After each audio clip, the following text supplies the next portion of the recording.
Dating back to 1895, our university's campus has been ever evolving with each decade.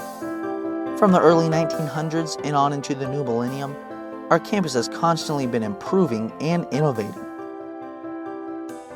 Dr. Jim Rhatigan has seen his fair share of changes to the campus over the years, and he is here to take you on a quick tour of what our campus is like today.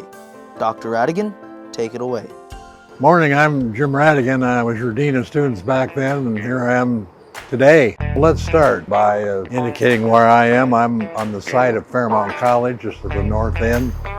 Pretty soon we're going to be entering into the University of Wichita, which is the second phase of our campus history. And third phase, of course, is Wichita State University, which began in 1963.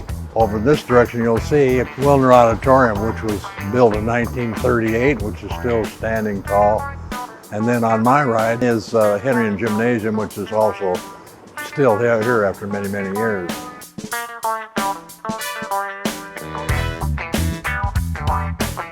The gardens that we have created on the campus leads to a piece of sculpture called Millie. This is one of our 81 pieces of sculpture, none of which was here when you were here. We have what is now considered to be an international piece of art called Bird Characters, which is comprised of several 100,000 pieces of stone and glass. Now we're going to be on the move, and our first stop is going to be Fisk Hall.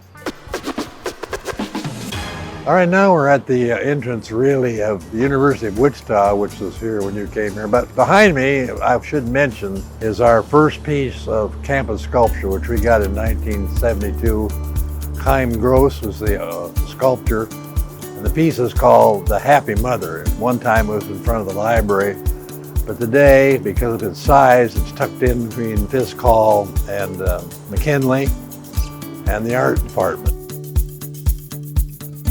So now we're going to be heading north, and part of the campus that's very familiar to you. That includes McKinley and Jardine and Morrison Hall, which is the centerpiece of the University of Wichita in the early days of Wichita State, and it also includes the Dirksen Fine Arts Center. On my left here is McKinley Hall, which was here when you were here, but now is vastly different because about 20 years ago, this building was gutted right down to the studs, and inside it, today we have a modern chemistry department. The whole building really is dedicated to chemistry. We have a brand new piece of sculpture which is very unusual called the Shocker. It's a piece that will have to be redone every 4 or 5 years in that it's material that's perishable, and hay is very creative work by Tom Otterness, who also did Millie the Millipede. It's been on the campus for less than a year, but it's a source of widespread comment because it's large and it's very unusual.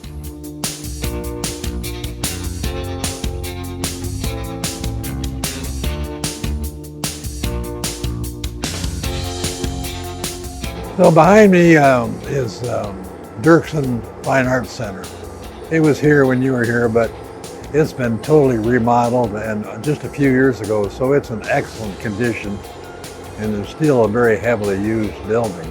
And in front of me is Jardine Hall, which was both a classroom and an administrative building when you were here, but now it's almost entirely administration. Okay, we're going to go in front of Morrison Hall now, and I'm going to show you what happens to a piece of sculpture that's put in purgatory, and I think you'll find it interesting.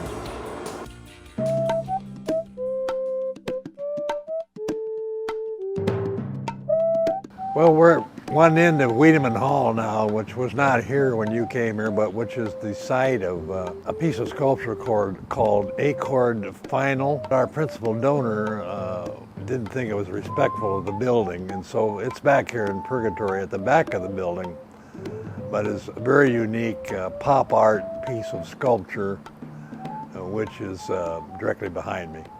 Now we're going to the front end of Wheaton Hall, which is a very spectacular building, and look at a piece of sculpture, and then look across the road to Morrison Hall.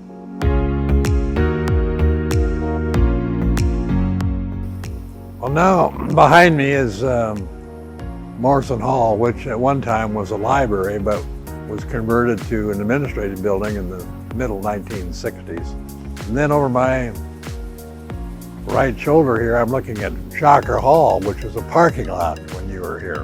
And now it's a home to about 720 to 740 students in I'd say, a clever piece of architecture, which allowed a lot of rooms to be put on a very small amount of space.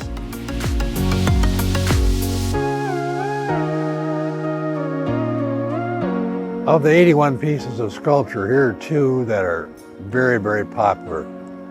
We take a picture of those. I'd ask you what you would call them if you were naming them. And if you said man with a cane, woman with an umbrella, you'd receive high marks.